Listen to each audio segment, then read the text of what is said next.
Howdy, with this video, I want to go over the schedule real quickly and then get into the career essay and how to document sources using MLA formatting. It's going to be kind of a longer video, so if I say, you can pause it here and, if you need to get up and shake it off or whatever. And it's not the most exciting topic. MLA formatting, it's how we document essays.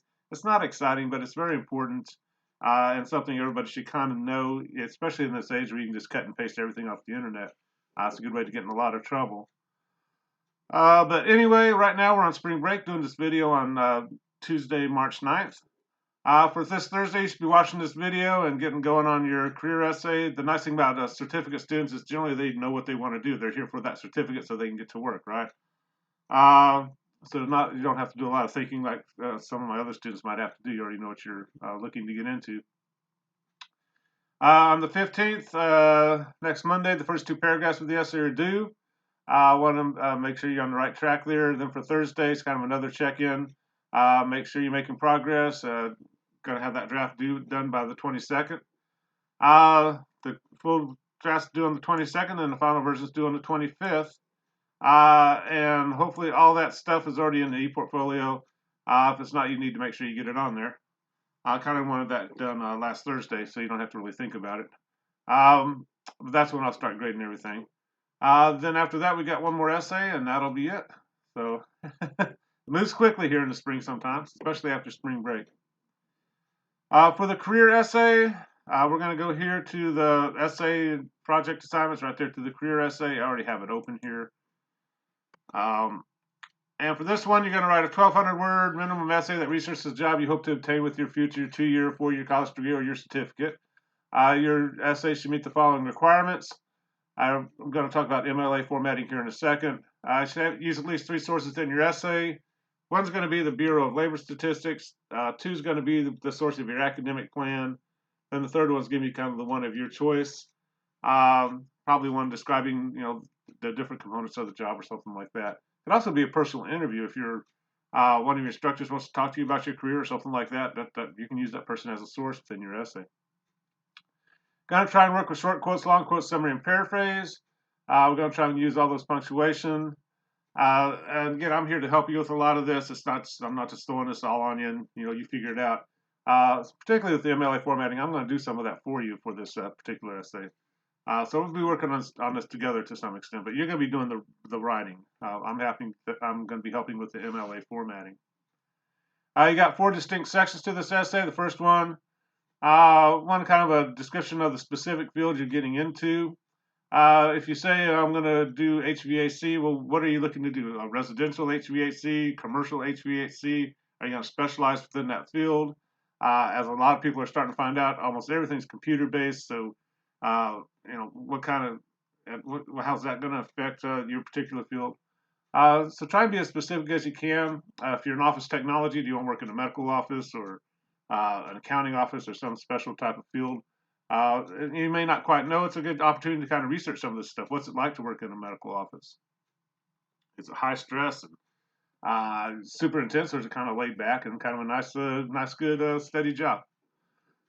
Section 2, you're going to provide the detailed requirements for the job. If you get your certificate, are you done with your education and you just go on and do that for quite a while, or does it require constant recertification?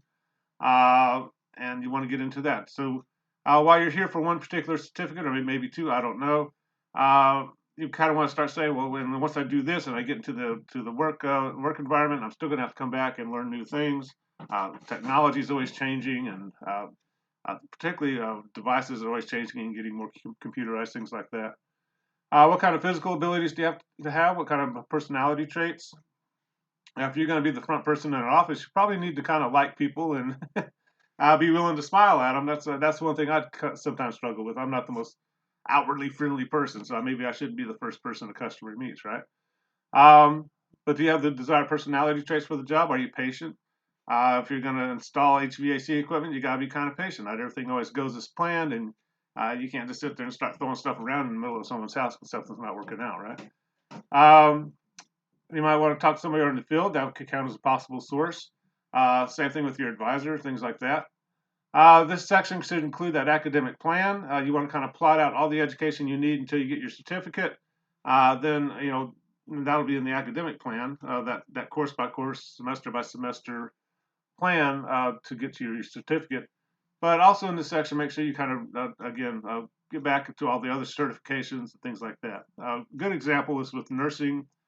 One, you got the nursing program's competitive, so just because you want to be a nurse doesn't mean you're going to make it into the program. And once you go through the nursing program, you still got to take the NCLEX, which is a licensing exam. If you don't pass that, you're not a nurse. You're just a very educated non-nurse person. So you got to pass that NCLEX. Then you might have to go into additional training if you want to be like an OB, a NICU nurse or something like that. So some students kind of think, I get my degree, I get my job. It's like, well, maybe. There can be a lot more to it. But a lot of these licensing requirements can be pretty intense. Just because you get your certificate doesn't mean you can practice that particular field. So that's kind of what we're getting into. Again, it kind of depends on what you're specifically doing.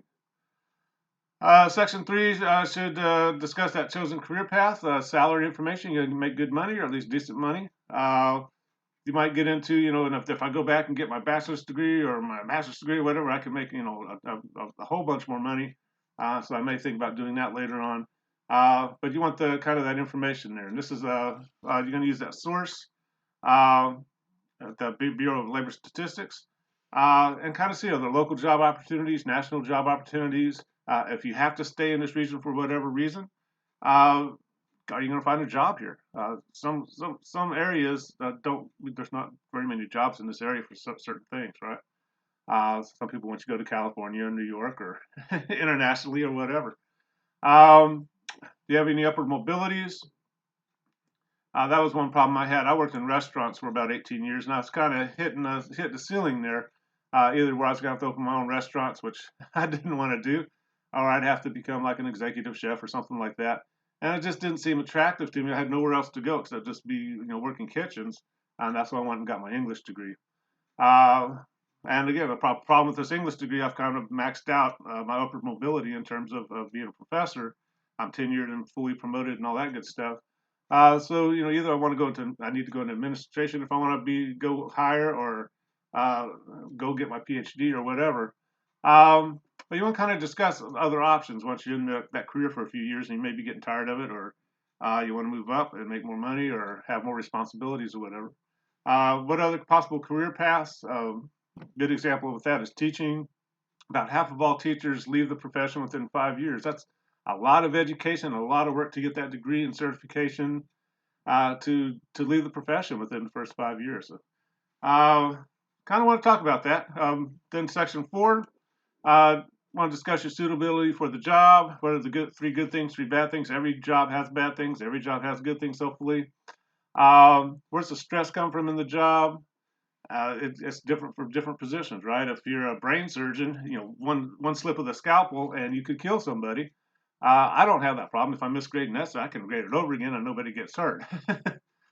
So there's not that kind of life and death kind of stress with my job. But there are certain other kinds of stresses, right?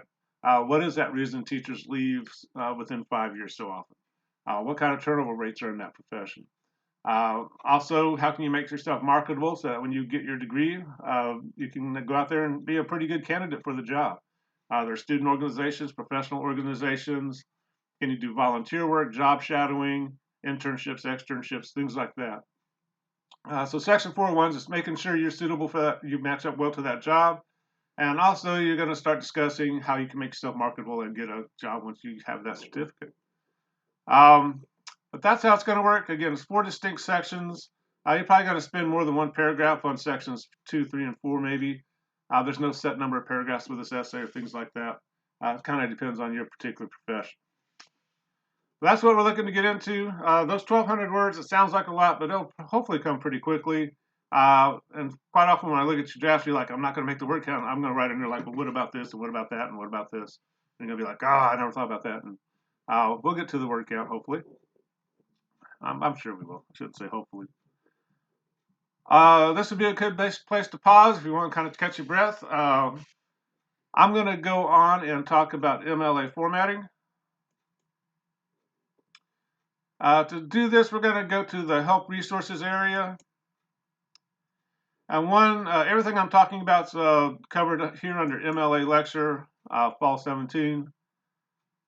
That's just a written out lecture about MLA formatting. If you're having trouble going to sleep at night, it's a great thing to read. It'll put you out pretty quick. But it's going to go over what I'm talking about in this video. Some people need to kind of slow it down a little bit and might want to read through it. I tend to remember things I read more than things I'm told. Don't do well doing things I'm told. At least that's what my wife says, or at least that's what I think she says. Anyway, we're going to look at the sample research medical essay. Let me go ahead and download this thing. This is going to be a sample medical essay. It's going to be the last essay we do for the class. But this is the one I have marked up. And it also kind of talks about MLA formatting for a little bit.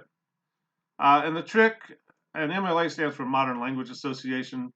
There's different types of research essay documentation formatting. We're going to stick with MLA. And it's more of an introduction to you all. It's not the focus of this essay. I'm going to grade you mostly on the writing. But I do want you to try and start working sources in and make sure you're documenting them properly. And the two tricks with MLA formatting is one, you want to credit your sources. If you just start cutting and pasting off the internet and don't credit that source, you're stealing someone's work and information, right? And you don't want to get caught doing that. That can cause problems in college level courses. Also, when you use the information, you want to use it accurately and precisely. You don't want to put words into people's mouths. You can kind of see this is a problem with modern media. Sometimes they adjust quotes a little bit and change the meaning of them, and it's kind of like, hey, that's not fair, right? You can't misrepresent what somebody says.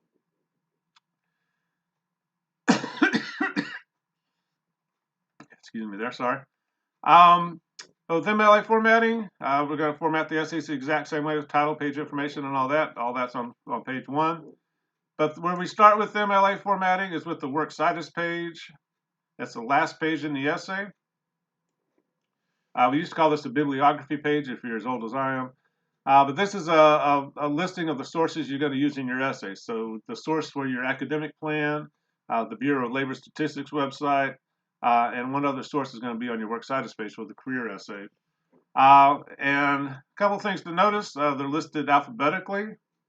If you go to the next line, like with this one, you got to use a hanging indentation, and everything's double spaced once. Again, it's the last page on the essay.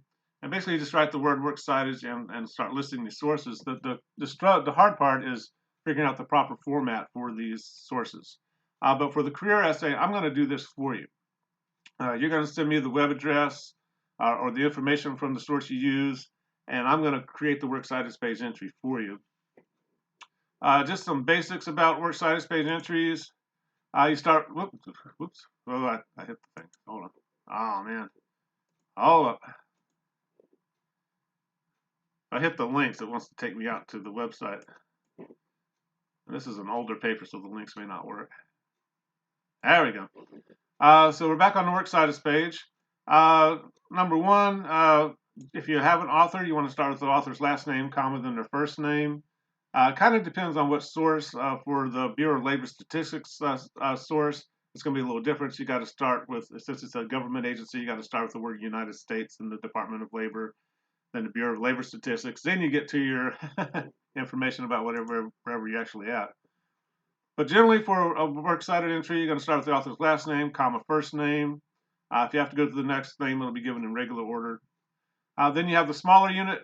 Quite often these days, it's the web page will be in quote marks. Then the website will be in italics. Then whatever information you have after that. If you have a last date updated or publishing date, you'll include that. Then you want the web address, and then the date accessed, and then you're done. Most sites won't have all this information for you. Sometimes you may have to start with, I hit that again, sorry. Now I gotta go back down. Bear with me. We'll fix this in editing. If you don't have an author's name, we'll start with the article title and just keep going from there. You can kind of see these are somewhat dated. Most students will be using internet sources, but some of these are databases which we'll use in the medical essay. The most basic kind right here is a book entry. author's last name, comma, first name, and the middle initial. The title of the book italicized, the publisher, and the date of publication. Students generally don't use books much anymore, but that's how you do it. And the trick is, again, I'm going to do the works cited page entry for you. Let's start looking at things in the essay here. And when you use a source in your essay, there's 4 different ways to do this. I'm going to go through the 4 different ways. This is another good place to pause if you want to kind of, okay, works cited page, he's going to do it for me. That's not, I can handle that. But the 4 different ways you're going to use your sources in your essay are short quotes, long quotes, summary, and paraphrase. Short quote is 3 or fewer lines for MLA formatting. And short quotes are the ones that get the quote marks. They're direct quotes from the source. So here you have a short quote, researchers Michael Castle, Dolores Thompson, and Matthew Nathan's report. Then you get the quote, and then you have the end quote. And that 37 is the page number. And the trick to all this is, if you have your works cited page right, all you have to do when you use the source is have the first word on your works cited page and the page number, if there's a page number, in the citation. There's different ways to do citations, basically two ways. You can put the author's first name, or the first one on the works cited page, in the introduction. So Castle should be the first one on the works cited page. And there's this information is coming from page 37. So then if I come down here, there's Michael Castle right there. I have the first word on my works cited page, and I can go to page 37 of this book, and I'll see that direct quote, word for word, straight from that source. Back up here. Oops, not too far. That's what a short quote looks like. They're the only ones that get the quote marks, and again, it's word for word. A long quote are also often called block quotes. They're tabbed over once, sometimes twice if you're old school. But and long quotes are 4 or more lines. Again, they're quotes. That means they come word for word from the source. You can't change those. You can change them a little bit. These brackets here show that the author added or changed something within a quote. But you want to be very careful. You don't want to overuse brackets or change the meaning of the quote, right? But you might have to use brackets to clarify something. You want to show that that's your addition to the quote. But all quotes should be introduced, including long quotes and short quotes. So we have our introduction. We have the long quotes, 4 or more lines. There's no quote marks. The only thing that gets quote marks are the short quotes, right? We know it's a long quote because it's tabbed over. And it needs to be cited using the first word on the works cited page and a page number. And there's Carol. Here's another long quote. Again, it's introduced. Here we have the first word on the works cited page in the introduction. And then we have the page number right here. So it's clear it's coming from this Carol source. And I could go to page 5 of that source and see this long quote on that source. And it should be pretty much word for word. These 3 dots are ellipses. They show an omission from the quote. It's okay to take something out, but you have to show you did that. And that's what those 3 dots are for. And again, here we have the brackets. That shows the author added something to that quote. Again, probably just to clarify something or to make it more grammatically in tune with what's already being said. But there's 2 quotes, long quotes back to back there. But again, they're introduced, they're offset, blocked over, and you have to cite it using the first word on the works cited page and the page number. So that one's looking pretty good. The third way to use a source is a summary. In a summary, you condense or shorten the information in your own words and sentence structure. This may come in handy if you got kind of a long-winded explanation of something. Sometimes that Bureau of Labor Statistics site can give you a little bit too much information, more information than you need for your essay. So you might just condense all that information into 1 or 2 sentences, but you still have to give that source credit, right? You can't just summarize somebody else's information and present it as your own, or you'll be plagiarizing. So here looks like a summary. The disease takes 8 to 10 years to progress. Most people will succumb and eventually die from the disease. This might have taken the original author 2 pages to say that for some reason. But the writer of this paper says, hey, I can do that in 1 sentence. Please do. Don't give us these huge, long, 2-page quotes. That's making the reader do too much work. So there's a good example of a summary. There's no quote marks around it because it's in your own words and sentence structure. But you can see it is cited. This one's in quote marks because it's the name of an article title.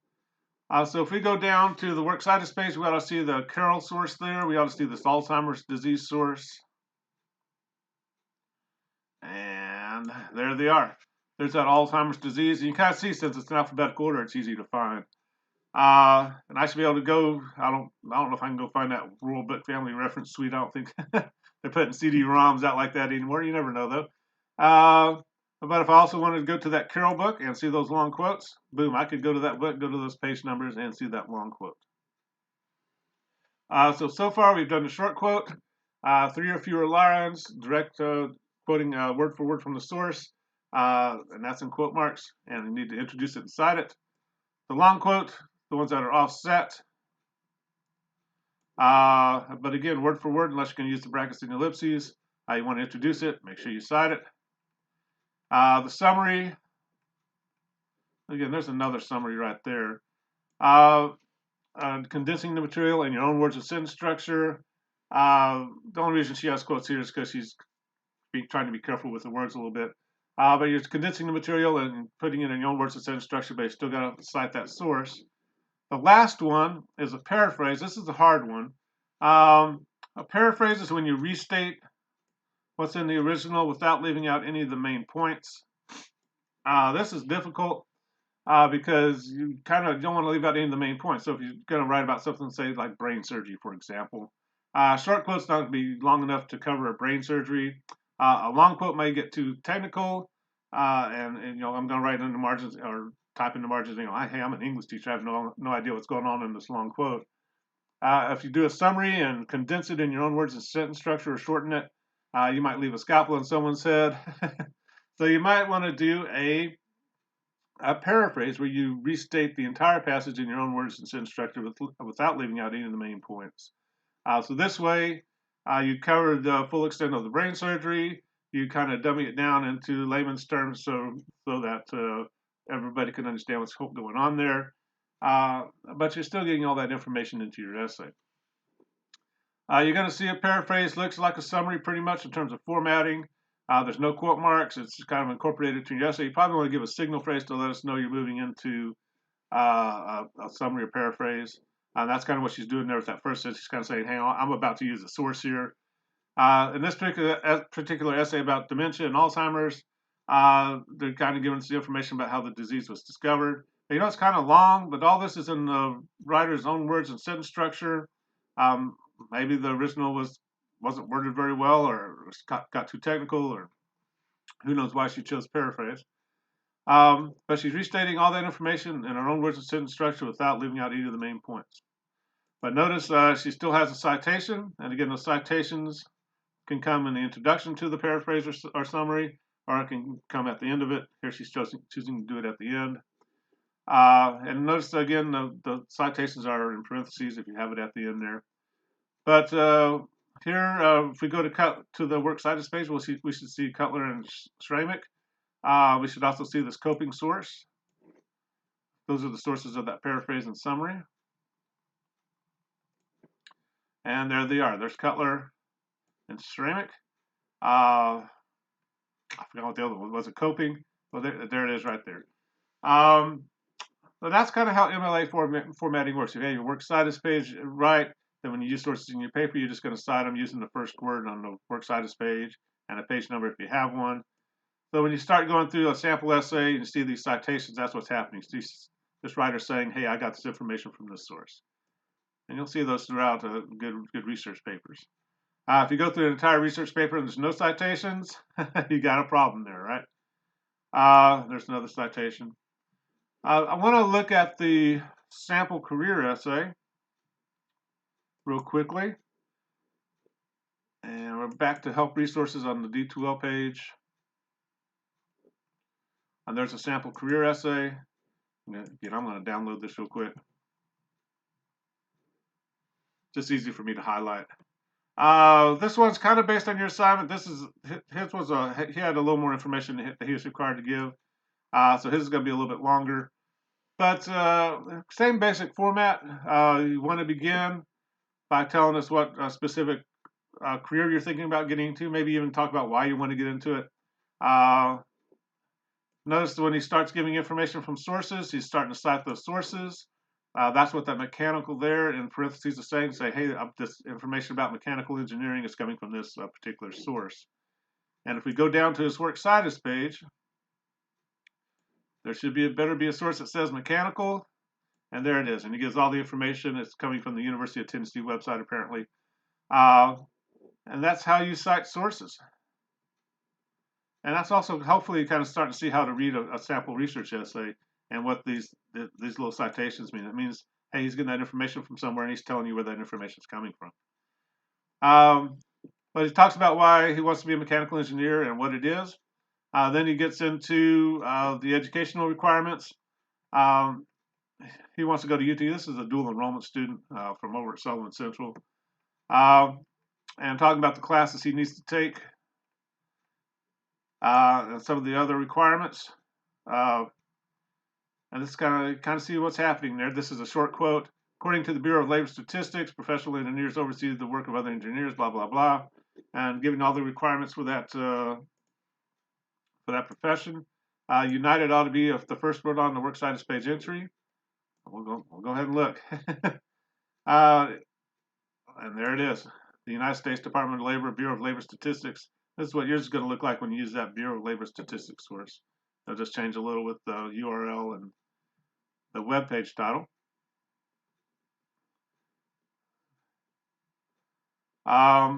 Then he gives his academic plan, which hopefully you already have done. To put it in your paper, you just write Table 1, then you give a title for the plan. Yours is probably going to be a academic certificate in HVAC or welding or whatever it is from the Northeast State Community College.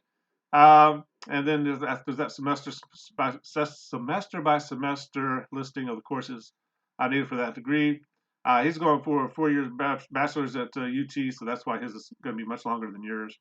And again, at the end of that table, you want to put the word source and give the full works cited page entry to cite the source of that table. This will also go on your works cited page. Then he's going to start going into some of the other things. He's going to talk about the cost of UT and things like that. Again, he's probably give a little more information than you are in your paper about some of this stuff, but he had a slightly different assignment. But basically the same ideas. But he gets into the job itself, how much money he can make, what's involved, are there opportunities out there, and you can kind of see when he's giving information, he's citing that source. So there's a long quote with that United source cited. That's the Bureau of Labor Statistics. Same thing here. He's making sure he's documenting where he's getting information from, talking about local job opportunities, national job opportunities, but he's still citing those sources, right?